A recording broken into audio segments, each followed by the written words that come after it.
Serangan besar-besaran dari pasukan Hizbullah kembali menghujani Zionis pada Selasa 23 Januari. Sejumlah roket dan rudal Hizbullah juga dilaporkan menghantam pangkalan kontrol lalu lintas udara Meron untuk kedua kalinya di tahun ini. Akibat serangan tersebut, listrik padam dan membuat Israel gelap gulita. Dilansir dari tribunnews.com, Hizbullah telah mengaku bertanggung jawab atas serangan ganas tersebut.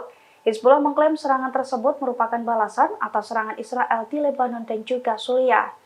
Dalam pernyataannya, Hizbullah mengaku meluncurkan sejumlah besar roket dan juga rudal ke pangkalan kontrol lalu lintas udara militer Meron di puncak Gunung Al-Jarmah. Sementara media Israel melaporkan serangan itu membuat listrik padam di sejumlah pemukiman, terutama di dekat pemukiman Meron sekitar 8 km dari garis penarikan Israel. Selain itu, 15 peluru kendali anti-tank atau ATGM juga dilaporkan menghantam lokasi Al-Jalil yang diduduki oleh Israel. Akibat serangan tersebut, sirine terdengar menggema di beberapa daerah di sentral Al-Jalil.